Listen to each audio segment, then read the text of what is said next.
Bonjour à tous. En ce dimanche après Pâques, nous voilà à nouveau ensemble autour de la parole. Mais sans aller plus loin, arrêtons-nous pour faire lien entre ces deux mots que je viens de prononcer, Pâques et parole. Non seulement essentiels que sont ces mots, mais bien significatifs pour nous ce matin. Pâques 2025, pour l'histoire de notre communauté. Certes, nous avons fêté, dimanche dernier, la résurrection de notre Seigneur Jésus-Christ. Nous avions aussi convenu de nous retrouver au bord de l'eau Bourde, pour un moment convivial et aussi pour des baptêmes. Mais le temps n'était plus de la partie, on n'était pas de la partie. Mais le projet demeure. Alors ce type de pèlerinage, eh bien, il est simplement reporté. Mais à ce propos, il demeure toujours au pied de l'eau Bourde, le magnifique et célèbre pèlerin aux ruines de Gaillac. Il évoque effectivement le chemin de Saint-Jacques-de-Compostelle. Mais loin de moi de faire la promotion de la ville de Gradignan, ou de cette sculpture par Daniel Bigata, voilà. Mais pour ne pas nous écarter quand même du chemin de notre réflexion pour ce matin, venons-en à ce deuxième mot, parole. Parole de Dieu, certainement. Nous sommes effectivement juste après Pâques, et dans la parole de Dieu. Que nous est-il raconté ? Eh bien, une histoire de pèlerin. Nous sommes aujourd'hui, tout compte fait, dans l'actualité liturgique, on ne peut mieux. Sans faire davantage d'ailleurs de mystère. Il s'agit du texte en Luc 24 sur les pèlerins. Les fameux pèlerins qui vont de Jérusalem à Emmaüs. Alors face à ce texte qui nous est rapporté, qui est bien connu, simple, qui est si touchant, si étonnant et détonnant même, mais que retenir ? Alors je vous invite à approfondir notre réflexion en redécouvrant ensemble le récit sous l'angle de la rencontre. Alors nos yeux, nous aussi, s'ouvriront devant la réalité expliquée de la vraie rencontre.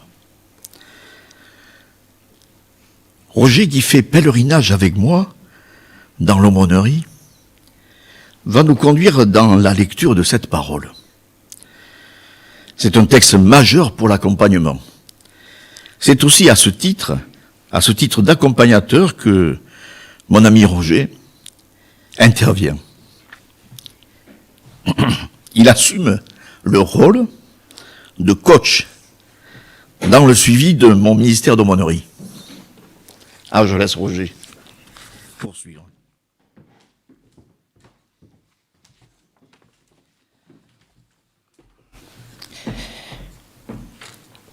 Luc 24, 13, 35. Et voici, ce même jour, 2 disciples allaient à un village nommé Emmaüs, éloigné de Jérusalem de 60 stades, et ils s'entretenaient de tout ce qui s'était passé. Pendant qu'ils parlaient et discutaient, Jésus s'approcha et fit route avec eux. Mais leurs yeux étaient empêchés de le reconnaître. Il leur dit : « De quoi vous entretenez-vous en marchant pour que vous soyez tout tristes ?» L'un d'eux, Cléopas, lui répondit : « Es-tu le seul qui, séjournant en Jérusalem, ne sache pas ce qui est arrivé ces jours-ci ?»« Quoi ? leur dit-il. Ils lui répondirent : « Ce qui est arrivé au sujet de Jésus de Nazareth, qui est un prophète puissant en œuvre et en parole devant Dieu et devant tout le peuple. Et comment les principaux sacrificateurs et nos magistrats l'ont livré pour le faire condamner à mort et l'ont crucifié.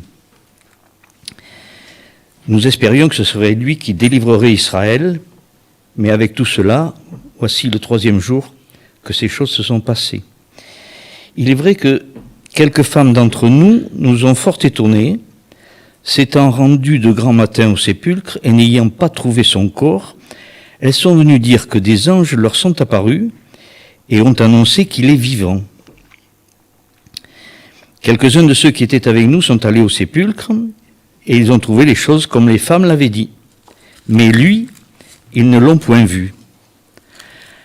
Alors Jésus leur dit, « Ô homme sans intelligence et dont le cœur est lent à croire tout ce qu'ont dit les prophètes, ne fallait-il pas que le Christ souffrit ces choses et qu'il entrât dans sa gloire ?»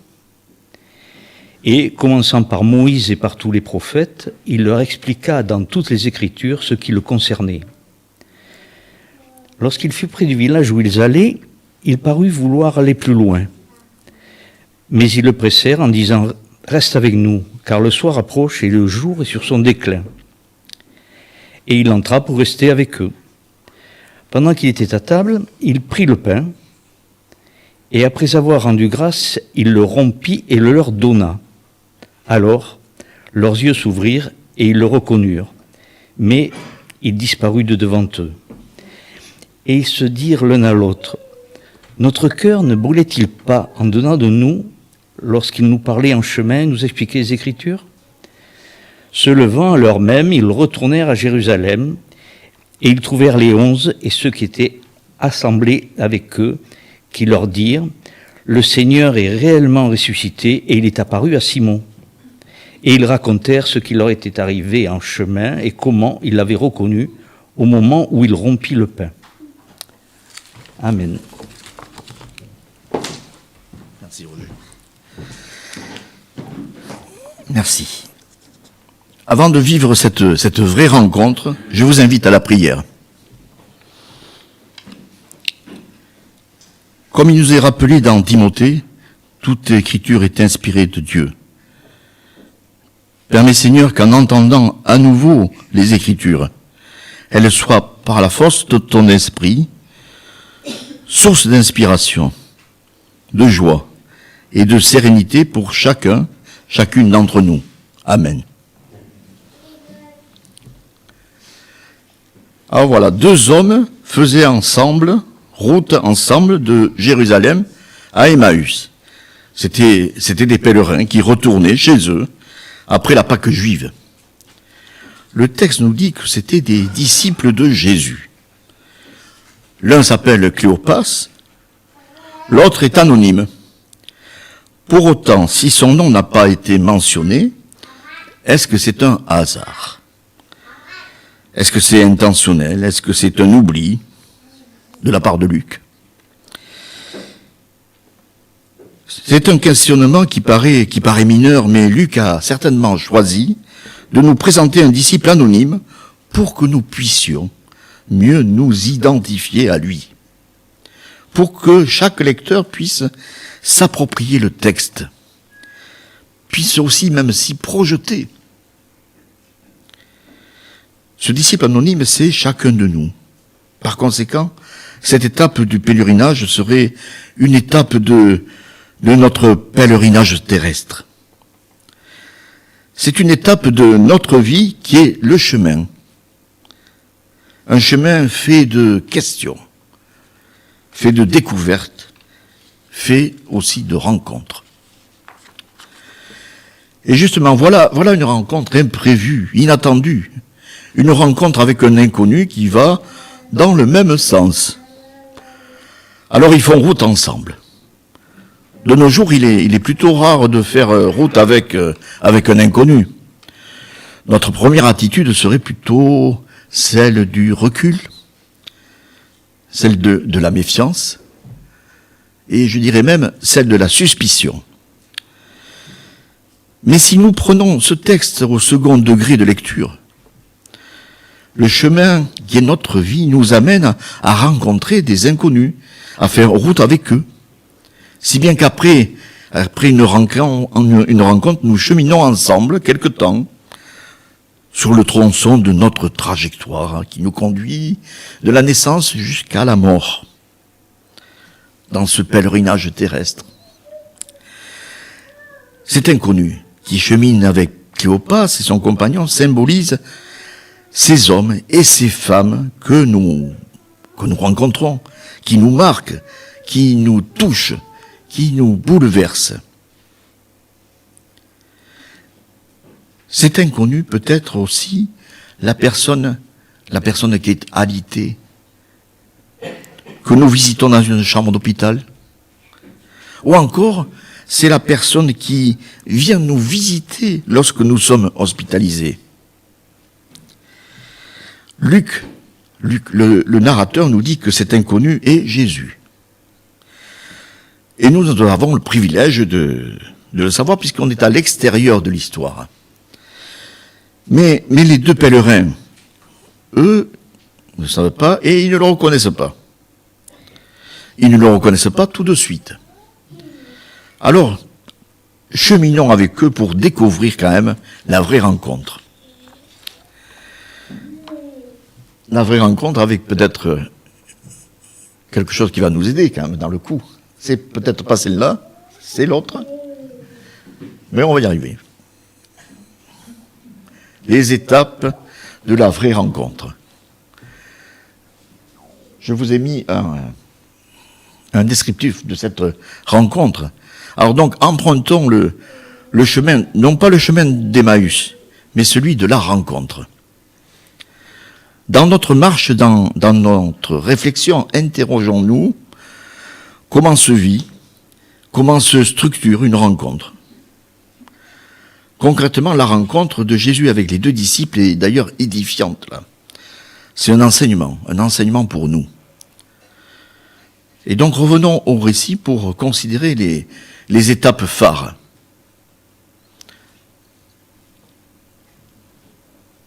D'abord, c'est l'espoir qui est perdu. Jésus est mort sur la croix et les deux disciples sont désespérés. Ils ressassent tous les événements qui viennent de se passer comme un événement traumatisant dont on n'arrive pas à croire. Dont on n'arrive pas à croire qu'il s'est vraiment d'ailleurs réalisé. Alors ils se sentent bien seuls, maintenant que Jésus n'est plus là. Ils sont dans une espèce d'impasse, face à un terrible échec. Ils vivent une profonde dépression, car Jésus, leur espoir, est mort. Alors ils tournent le dos à ce qui avait été leur espérance.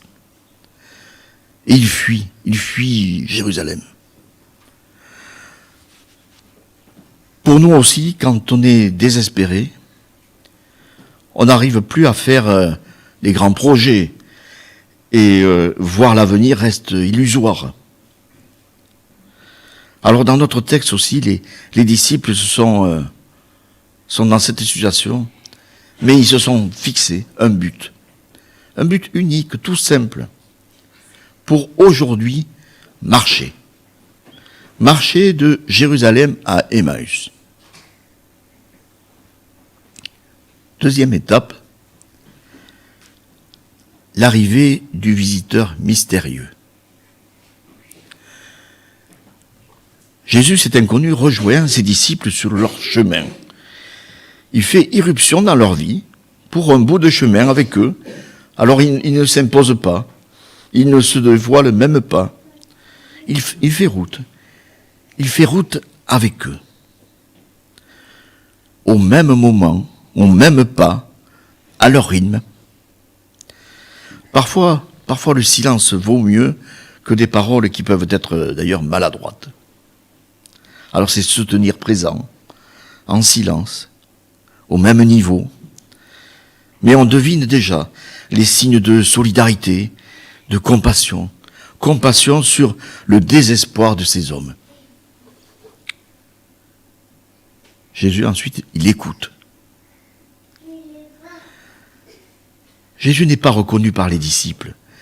Mais à ce stade, voyons, est-ce que c'est vraiment important ? Jésus ne le fait pas d'ailleurs remarquer, il ne s'offusque pas. Certainement, leur état de sidération les empêche de reconnaître Jésus. Donc voilà, la priorité, elle est ailleurs. La priorité, c'est marcher. Marcher avec eux. Et par cet acte solidaire, Jésus crée crée une relation de confiance. Avec ces pas communs, que l'on peut traduire comme un bonjour de Jésus, eh bien, il rentre en relation doucement avec eux. Jésus entre aussi en relation par le regard, qui exprime la bienveillance, la sympathie, la reconnaissance. Pour finaliser cette phase d'approche, Jésus se rend disponible par l'écoute. Écoute transparente, compréhensive, et qui accepte l'être humain sans condition aucune, comme d'ailleurs il les a rejoints sur la route. Maintenant, il pose une question. Cette question ouverte permet d'instaurer un dialogue. Jésus ne prend la parole qu'une seule fois. C'est pour questionner les disciples et les aider à aller plus loin pour s'exprimer. Sinon, Jésus poursuit toujours son écoute. Alors, c'est sûr, Jésus sait ce qui pèse si lourd dans le cœur de ces deux pèlerins.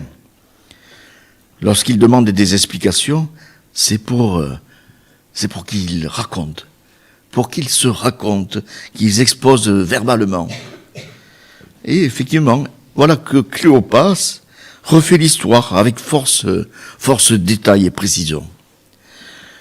L'attitude meurtrière des prêtres, la crucifixion, leur désarroi, et puis le témoignage des femmes.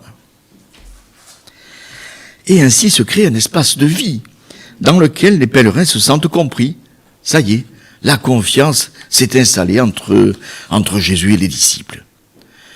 Car il y a une véritable écoute et un échange dans la confiance mutuelle. Et c'est pour cela que le dialogue est une vraie rencontre. Cette restructuration démarre lorsque Jésus interpelle les disciples. Jusqu'ici, il les a accompagnés, regardés, écoutés, et maintenant il leur dit, ce que Roger nous a dit, vous ne comprenez rien, vous êtes stupides.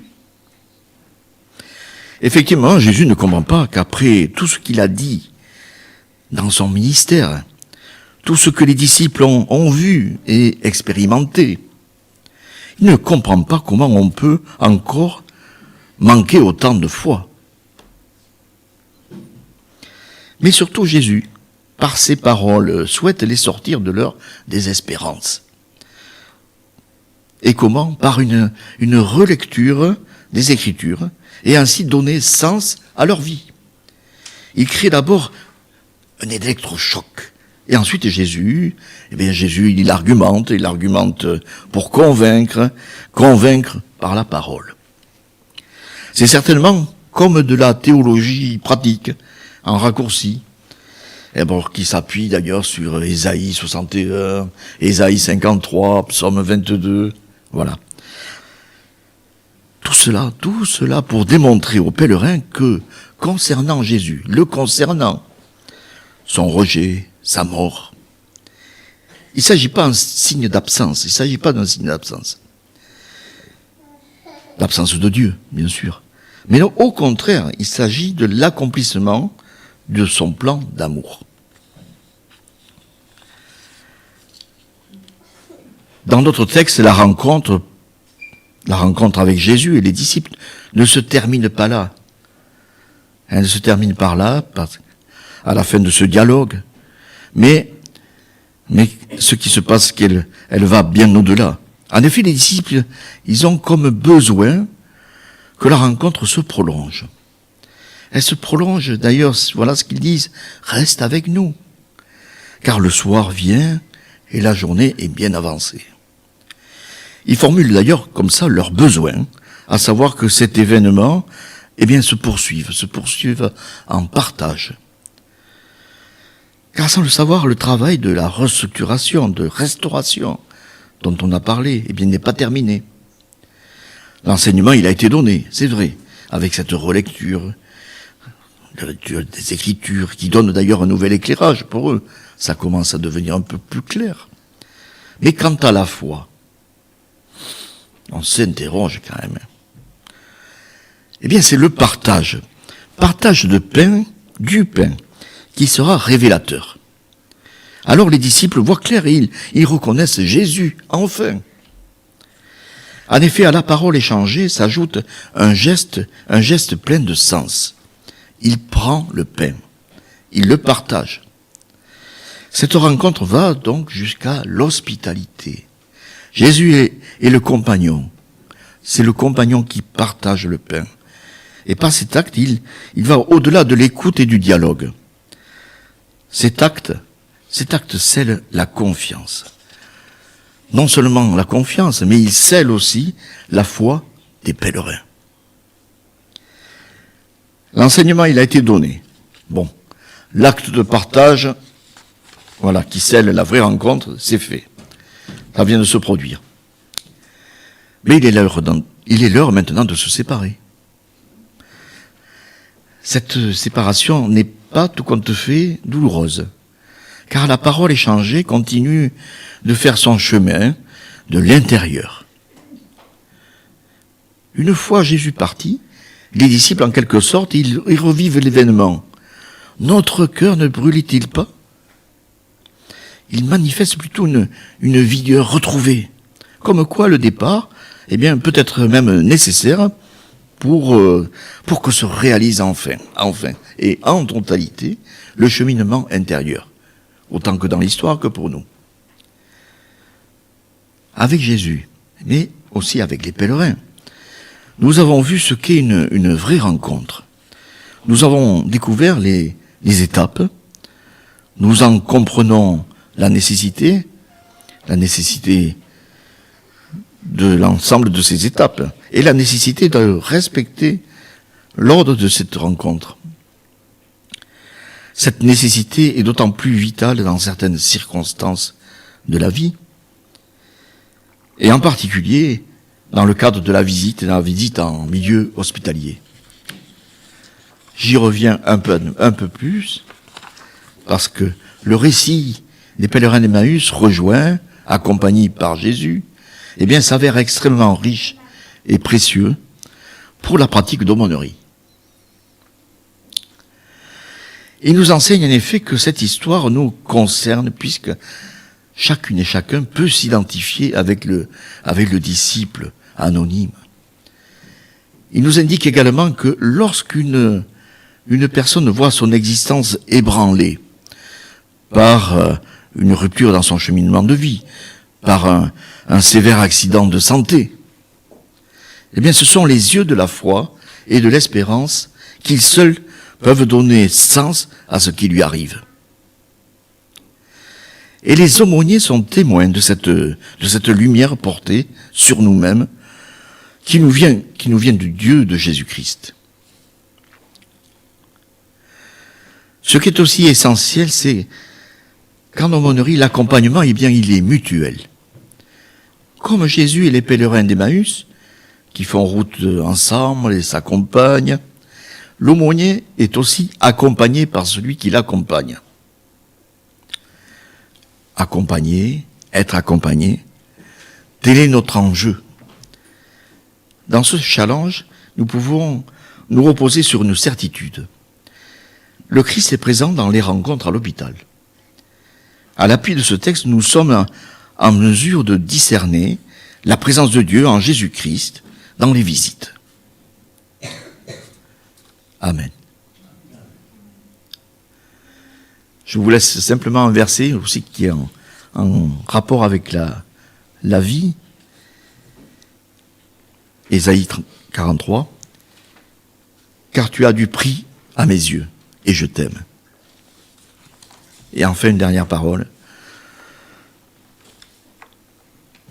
Ce Dieu que je renonce à emprisonner dans mes théologies, je lui rends grâce aujourd'hui d'avoir ouvert à tous les vents l'enclos de ma vie, de m'avoir fait prendre le risque de vivre, le risque de connaître la vraie rencontre.